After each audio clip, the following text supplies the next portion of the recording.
광주가 돌린 평화방송 향기로운 오후 주님과 함께 마음이 살짝 웃어요. 주님 사랑 안에 쉬어요. 광주가 돌린 평화방송 함께요.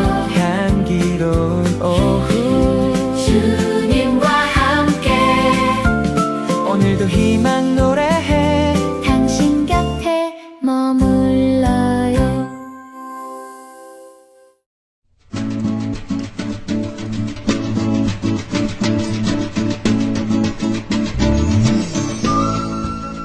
성경 밭에 숨겨진 보물.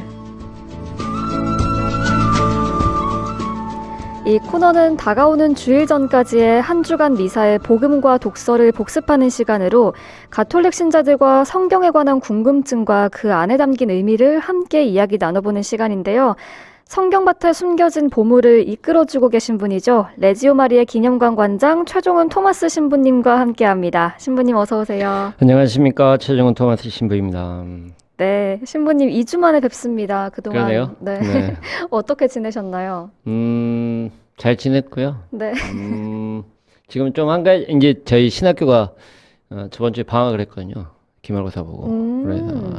그래서 이번 주는 좀 한가하게 보내고 있었는데, 그래서 이번에는 성적 처리하고 네. 이제 제가 이제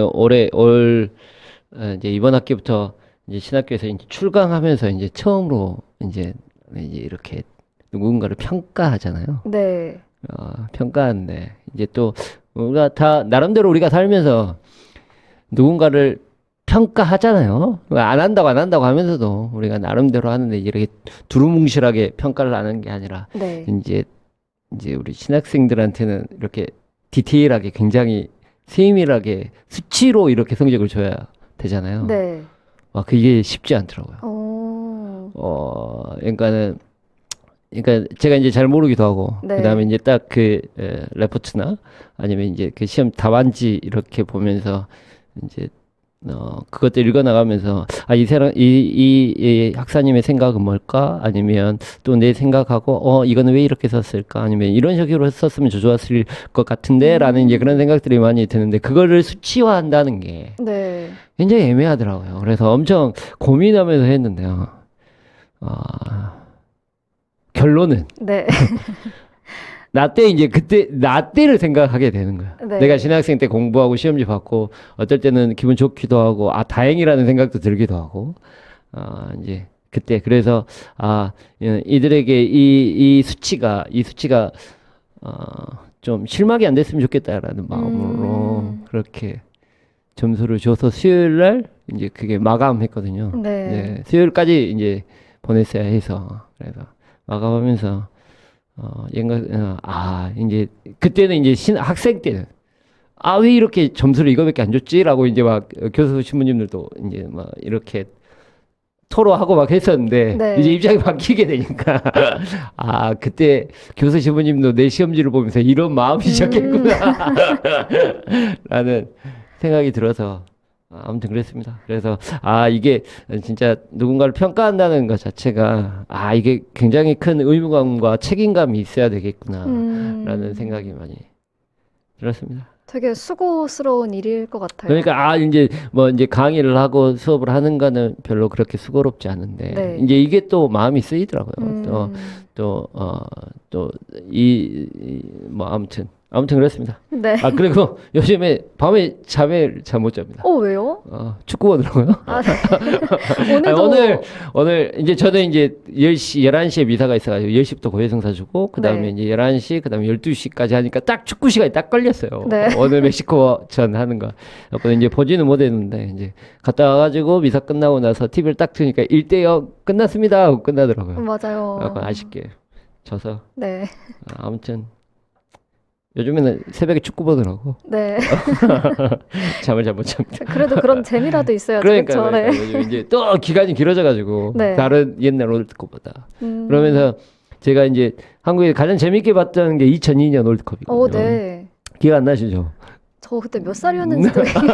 저는 그때가 신학교 4학년 때, 5학년 때거든요. 네. 2002 유학 나가기 바로 전에. 음. 그래가지고 이제 그때 2005년 그때는 신학교에서 방학하기 전에 막 이제 뭐 미국전, 막 이제 폴란드전 막 하고 그랬었어요. 저 그때 3살이었네요. 3살이었습니다. 아, 기억이 안 나시겠대요. 근데 아니 그때 막 신학생들끼리 다 전체 같이 모여가지고 응원하고 네. 막 그랬던 기억이 나요. 어... 그래서 그때 월드컵이 굉장히 재밌었는데 이번 월드컵은 그냥 혼자 조용히 새벽 네. 혼자 보고 있습니다. 좋습니다. 네. 성경마트에 숨겨진 보물, 오늘도 여러분의 많은 참여 기다리겠습니다. 신부님께서 참여 방법 소개해 주시겠어요? 네. 100원의 정보 이용료가 있는 휴대전화 문자 메시지 샵 5005번으로 보내주시면 되고요. CPBC 빵 앱을 다운받은 분들은 무료 메시지 창인 빵톡 이용해 주셔도 좋고요. 유튜브 댓글로도 남겨주시면 좋겠습니다. 네, 늘 푸른 춘님께서 반갑습니다. 더운데 건강 조심하세요라고 보내주셨습니다. 네, 감사합니다. 네. 건강 주의하십시오. 네. 그러면은 6월 14일 연중 제11주일부터 오는 주일 전까지의 6월 20일 토요일까지의 독서와 복음 말씀을 살펴보는 시간 가질 텐데요. 오늘은 성경 속의 어떤 부분을 같이 이야기 나눠볼까요? 네, 이번 주 연중 11주간의 주간 이제 그 복음이 네. 마태오복음 5장에서 7장까지 있는 산상설교, 우리가 굉장히 유명하다고 알고 있는 그러니까 진복팔단, 마음이 가난한 사람은 행복하다는 행복선언에 대한 이야기부터 시작해서 주님의 엊그제는 주님의 기도에 있었던 그 이야기들이 포함되어 있는 산상설교예요. 네. 가장 마태오복음 안에서 중요하다고 할 수 있는 이제 그 중에 이제 진복 이제 8가지의 행복 선언이 있고 그 다음에 이제 율법에 대한 예수님의 새로운 가르침을 말하고 있는 6가지의 대당명제라는 게 나옵니다. 네. 그 중에 이제 대당명제가 나왔던 게 월요일 화요일 복음인데요. 그 중에서 월요일 복음에 관계되는 폭력이나 아니면 하나님의 정의에 대한 부분 자체를 얘기하고 있는 그 부분. 그래서 몇 절이죠? 5장 네. 38절에서 42절까지 이야기를 같이 살펴볼까 합니다. 네, 마테오복음 5장 38절에서 42절까지의 내용 살펴본 후에 이야기 계속해서 나가보겠습니다.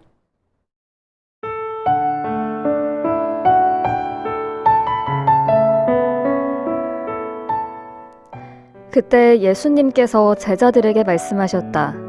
눈은 눈으로, 이는 이로 하고 이르신 말씀을 너희는 들었다.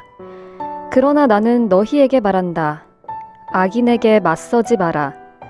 오히려 누가 네 오른뺨을 치거든 다른 뺨마저 돌려대어라. 또 너를 재판에 걸어 네 속옷을 가지려는 자에게는 겉옷까지 내주어라. 누가 너에게 1000걸음을 가자고 강요하거든 그와 함께 2000걸음을 가주어라. 달라는 자에게 주고 꾸려는 자를 물리치지 마라.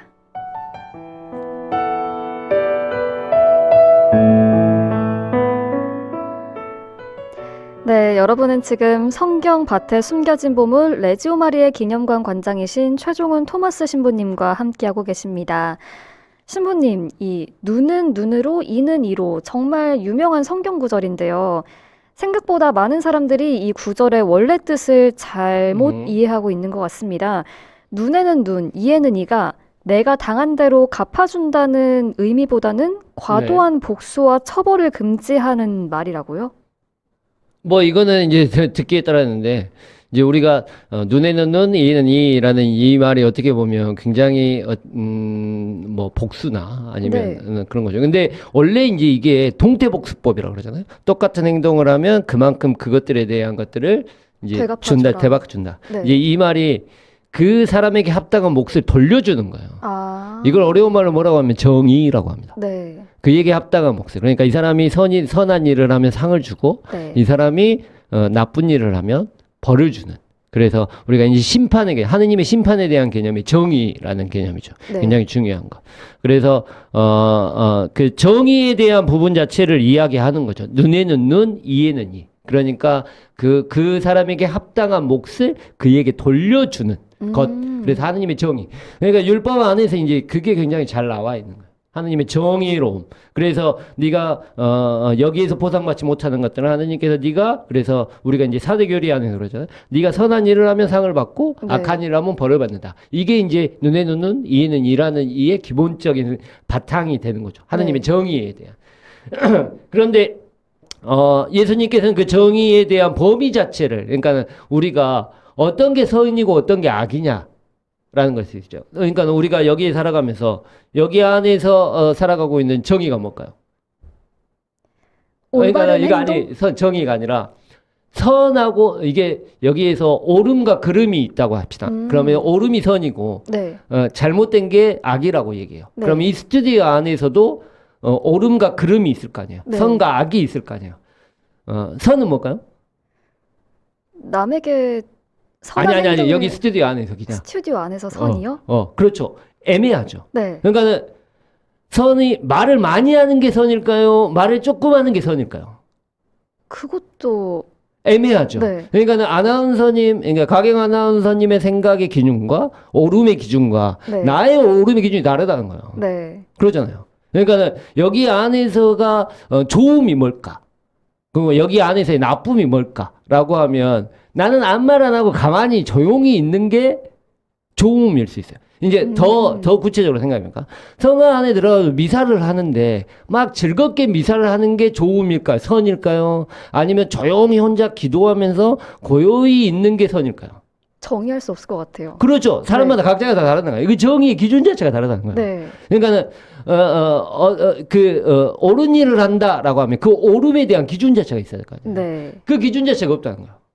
그래서 그걸 만들어 놓은 게 뭐냐면 율법이에요. 그게 법이라는 거죠. 네. 그 법이에요. 근데 그 법의 기준을 예수님께서 늘리시는 거예요.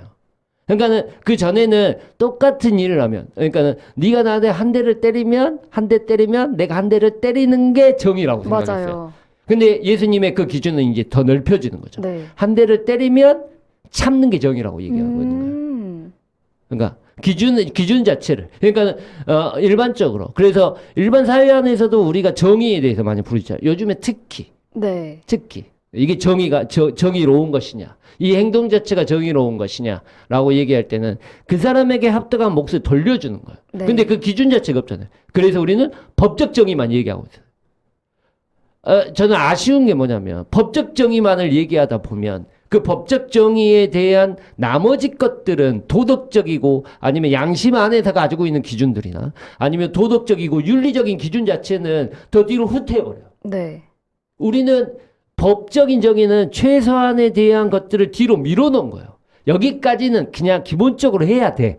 하지만 우리는 그거보다 인간적으로 살아가는 인간적인 인본주의적인 아니면 인간으로서 살아가야 하는 도덕과 양심과 윤리가 있다는 거예요. 네. 근데 그게 다 그런 얘기가 다 없어져 버린다는 거죠. 예를 들어 요즘에 참교육이라는 넷플릭스 영화 있잖아요. 네. 거기서 보면 우리 때는 상상도 못했어요. 왜냐하면 그 안에서는 선생과 제자의 관계 안에서 가지고 있었던 정의가 있었거든요. 네. 그 선이 있었어요. 이게 선생님한테 이렇게 대하는 게 옳음이야. 선생님과의 제자의 관계는 이런 게 우리가 옳음이라고 생각했던 기준이 있었죠. 네. 그런데 지금은 그 기준 자체가 없어진 거예요. 그리고 나서 그 기준을 어디서 정해갖고 만들어줘요? 법에서 만들어주게 돼요. 그래서 선생한테 대들어도 네가 나한테 때리면 안 돼. 우리 때는 진짜 많이 맞았거든요. 네. 그거는 뭐냐면 선생님이 나를 사랑하셨기 때문에 여기까지는 내가 선생님의 옳음이라고 판단할 수 있는데 그 판단 자체가 없어지니까 뭐로 발전합니까? 무조건 법으로만 따지게 돼요. 네. 그게 법정이거든요.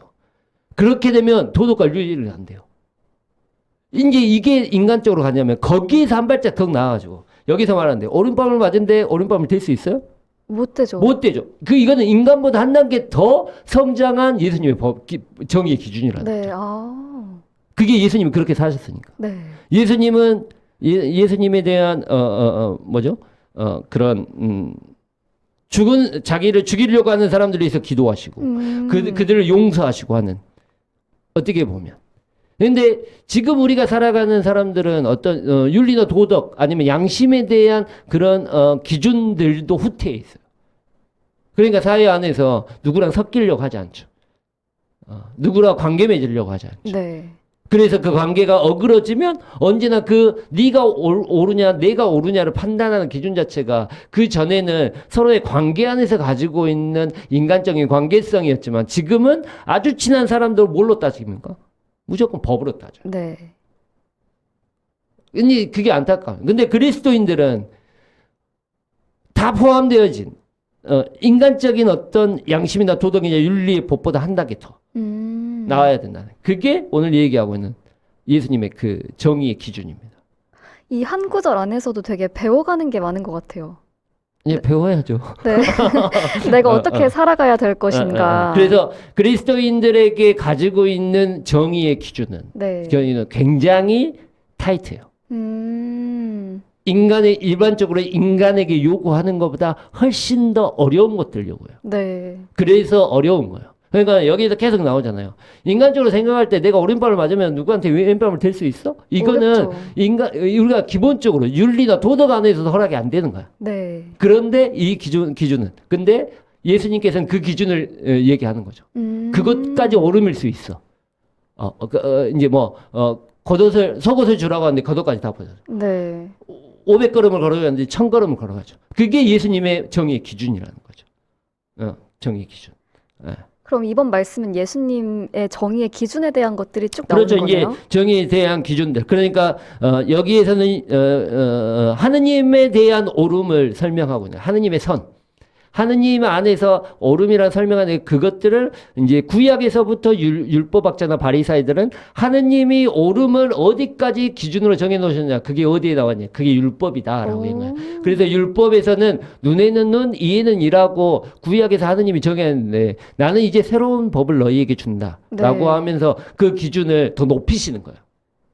그래서 이제 마지막에 그걸 이제 대당 명제라고 하거든요. 네. 율법의 6가지 명제를 예수님의 새로운 가르침으로 기준 자체를 올리는 거예요. 거기에서 이제 이혼에 대한 문제, 여기에 관한 정의에 대한 문제, 그 다음에 자선에 대한 문제, 그다음에 베풀어주는 마음, 이제 마지막에는 사랑에 대한 문제까지 나와요. 네. 그래서 마지막에 나오는 게 온수를 사랑하여라. 아. 기준 자체를 율법 안에서는 이웃은 사랑하고 온수를 미워하라고 했다. 하지만 나는 이렇게 다시 기준을 설정해 준다. 네. 온수까지 사랑하여라. 라는 그 기준을 이제 올려요. 근데 못 하죠.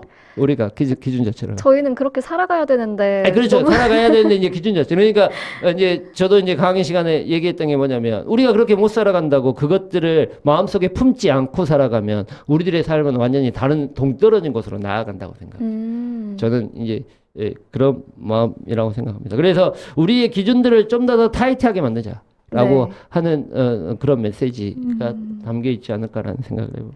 그리고 다음 구절에서 너를 재판에 걸어 네 속옷을 가지려는 자에게는 겉옷까지 내주어라 라고 말씀하시는데요. 네. 예수님께서 십자가에 못 박혀 돌아가시는 장소에서도 사람들이 이 겉옷을 4조각으로 나눠 갖고 또 속옷은 제비를 뽑아서 가져갑니다. 겉옷은 몰라도 왜 속옷을 가져가려는 건지 잘 이해가 안 되는데 혹시 여기에 담긴 다른 의미가 있을까요? 이제 일단은 그렇죠. 이제 속옷에 대한 이야기가 나오니까 이제 제가 이걸 보면서 저도 이렇게 연결하는 건 신박하다는 생각이 우리 PD님이 이제 이걸 주셨는데 여기에서 나오는 속옷의 이야기하고 예수님 돌아가실 때 속옷의 이야기하고 이렇게 접목되나?라고 저는 제가 성경을 한 30년 공부했지만 이렇게 신박하게 이게 연결되어 보다라고 네. 한가는 있는데 이거는 이제 어떻게 보면 여기는 하나의 예로 설명된 것이고 네. 그 다음에 아까 말했듯이 그 당시에 있었던 그들의 기준에 대해서 설명하기 위해서 이 예를 든 거예요. 근데 그 예수님의 십자가에 돌아가실 때 그 속옷에 대한 의미는 약간 조금 달라요. 그러니까 여기에서는 속옷의 의미 자체는 그 당시에 있었던 의복의 형태를 보면 속옷이라고 표현되지만 속옷은 아니고 그 속옷 안에 또 입는 속바지가 또 있어요. 네. 근데 이건 일상복이에요. 일상복. 겉옷이 아니라. 그러니까 속 안에다 입는다라고 해서 속옷이라고 하는데 그거는 속옷이라기보다는 일상복이에요. 네. 겉옷을 벗고 살아가는 거. 하지만 가장 이제 속옷이라고 얘기하면 그 안에 일상을 살아가는 일상의 의미. 그래서 가장 살갗하고 붙어 있다 그래서 그들의 어떤 생명, 그 다음에 아니면 그 다음에 수치심, 그 다음에 그들의 본질이라는 의미를 가지고 있어요. 근데 여기에서 말하고 있는 그들의 생활 습관 안에서는 율법 안에서는 재판을 걸어가지고 그들이 가지고 있었던 것 모든 걸 뺏는다라는 상징적인 의미를 가지고 있는 게 줄 것이 없으니까 못 가져요. 속옷까지. 그렇죠. 내가 가장 나의 가장 모든 것을 다 내어준다라는 개념으로 속옷이라는 개념이에요. 근데 여기서 중요한 건 재판을 걸 때도 탈출기 22장에 보면 탈출기 22장에 보면 율법에 이런 말이 있어요. 네. 가난한 사람이 내가 돈이 없어가지고 속옷을 담보로 맡길 수는, 아니, 겉옷을 담보로 맡길 수는 있어요. 그렇지만 그 겉옷은 밤에 자기 전에 추우니까 그걸 덮어서 자야 되니까 겉옷은 담보로 잡혔다 하더라도 밤이 되면 돌려주어야 한다라고 되어 있어요. 네. 그렇게 되면 겉옷을 빼들 수 있습니까 없습니까? 못 뺐죠. 근데 여기 재판을 걸어서 그것들을 네가 속옷까지 다 내어놓고 빚을 다 탕감한다고 다 내어놓더라도 겉옷은 주지 말아야 하는 거야. 네. 그 사람 뺏어가면 안 되는 거야. 잠을 못 자니까요. 그렇죠. 네. 그런데 예수님은 그것까지 그냥 줘라라는 거야. 그러니까 내 모든 것들을 다 희생해서 그들을 위해서 다 내어놓아라. 그런 의미로 사용하고 있는 거죠. 아. 주지 말아야 할 것도, 나한테 주지 말아야 할 가장 소중한 것들도, 이게 없으면 내 생활이 안 되는 것들도 다 내어놓을 수 있으면 내어놓아라. 네. 라고 하는 말씀을 이제 의미적으로 설명한 거고. 네. 그 다음에 이제 그 십자가에서에 대한 속옷의 개념은 겉옷은 비싸니까 두 개를 나눠 찢어서 네 부분으로 나누고, 첫 번째 의미는 한 통으로 이렇게 됐다. 그러니까 속옷이 아까 말했잖아. 나의 일상이라고 그랬잖아. 네. 그래서 그 의미 자체는 굉장히 더 신학적인 의미가 있어요. 예수님이 지금 하고 있는 일이 뭐예요? 지금 십자가 위에서 뭐 하고 있어요? 죽고 있어요. 네. 죽음에 대한 일상이에요. 하지만 그 죽음의 일상과 자신의 진짜 본질인 신분, 생명과, 그러니까 죽음과 생명이 나누지 않음을 속옷이 한 통으로 짜여져 있다로 설명되고 있어요. 어렵죠? 어려워요. 이거는. 네, 이거는 네. 좀 어려워. 네. 이제 이거는 죽음의 신학적 의미가 들어가요. 두 번째 의미는 메시아에 대한 구약의 예언 자체가 예수의 의미 안에서 실현되었다. 그래서 네. 구약 이사야서 안에서 그들은 메시아의 속옷을 놓고 그들은 제비를 뽑을 것이다 라는 구약의 예언이 있어요. 네. 그 예언이 실현됨을, 예수 그리스도 안에서 실현됨을, 그래서 이분이 진정으로 메시아이시다라고 하는, 구약에 예언된 메시아이시다라고 표현하기 위해서 그런 의미를 쓴 거예요. 그러니까 여기에서 말하는 속옷하고 십자가에서 말하는 속옷의 의미는 좀 다르죠. 의미 자체가, 상징적인 의미 자체가 좀 다른 의미를 가지고 있습니다. 그래서 여기서는, 그러니까는 겉옷과 속옷에 대한 의미는 나의 본질, 아니면 내가 가지고 있는 가장 나의 소중한 것들까지 다 내어놓을 수 있는, 내어놓지 말아야 할 것들도, 그래서 예수님께서 우리를 위해서 자신의 목숨을 내어놓으셨던 그것들을 의미하는 의미일 수도 있죠. 그런 의미에서 말하고 있는 거. 십자가의 속옷의 의미는 너무 어려운데. 나중에 뭐 기회가 되면 말할 수 있는 기회가 있으면, 그거는 그래서 삶과 죽음, 생명과, 그러니까 그분의 죽음의 역사한 십자가의 의미가, 그러니까 두 개가 이렇게 반대되는 것 같지만 예수 그리스도 안에 그거가 하나 된다. 그래서 죽음 이후의 부활에 대한 의미 자체가 예수님의 가장 본질이었던 속옷의 의미 안에서 전달되어진다라고 네. 하는 의미가 그 속옷이라는 의미 안에 포함되어 있죠. 네. 또 이번 주 월요일 복음 말씀과 화요일 복음 말씀이 이어집니다. 화요일 복음 말씀에서 하늘에 너희 아버지께서 완전하신 것처럼 너희도 완전한 사람이 되어야 한다라는 내용이 나오는데요. 네. 여기서 말하는 완전한 사람이 되는 방법이 오늘 구절에 나오는 누가 네 오른뺨을 치거든 다른 뺨마저 돌려대라. 네 속옷을 가지려는 자에게는 겉옷까지 내주어라. 천걸음을 가자고 강요하거든 2천걸음을 가주어라. 달라는 자에게 주고 꾸려는 자를 물리치지 마라. 이 내용이 될 수 있을까요? 그렇죠. 이제 이 내용이 될 수 있죠. 이제 이거는 아까도 제가 얘기했지만 우리가 살아있는 어떤 법적인 거를 넘어서 인간적인 기준, 인간적인 거에서 그리스도인의 기준, 예수님이 제시하고 있는 그리스도인의 기준은 훨씬 더 높다는 거예요. 그런데 여기서 더 중요한 게 있어요. 네. 더 중요한 게. 뭐예요? 그게 뭐냐면, 이것도 이제 시간이 되려나? 아무튼 정의라는 거는 그 사람에게 마땅한 거예요. 그러니까 네가 잘못하면 어떻게 해야 되는 거야? 똑같이 되갚아주는 그렇지. 게. 네. 그러니까 이제 하느님의 정의라고 생각해 봅시다. 네. 하느님의 정의, 그러니까 여기서 이제 하느님의 정의를 얘기하고 생각. 하느님은 상선벌악이에요. 내가 죄를 지었어요. 네. 그럼 어떻게 해야 돼요? 벌 줘야 돼요. 네. 그런데 예수님은 나중에 그런 원수들을 어떻게 하라는 거예요? 용서해 주세요. 용서해야 돼요.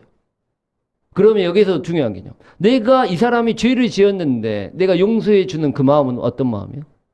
예수님의 그러니까는 루카복음 15장에 나와 있는 것처럼 아들이 죄를 지었고 떠났어요. 근데 네. 아무것도 안 하고 그냥 아들이 돌아와서 받아줘요. 그걸 아버지의 뭐라 그러죠? 자비예요. 음. 그러면 정의하고 자비에 대한 개념이에요. 음. 그러잖아요. 그러니까 죄를 지어도 용서해주는 마음은 자비예요. 네. 근데 죄를 지으면 그만한 벌을 주는 게 정의예요. 네. 그러면 하느님은 정의로우신 분이야, 자비로우신 분이야. 자비로우신 분이요. 근데 정의를 얘기하고 있는데 여기서. 그러니까 두 개가 섞여야 된다. 그게 완전한 사람이에요. 네. 우리가 정의만 부르질 수는 없어요. 네. 그 안에 정의가 있는 것들에 대해서 자비가 있어야 돼요. 근데 그래서 우리들이 많이 헷갈리죠. 내가 어떨 때 정의를 찾아야 되고 내가 하느님처럼 이제 우리 안에서 이게 이제 충돌되는 거야.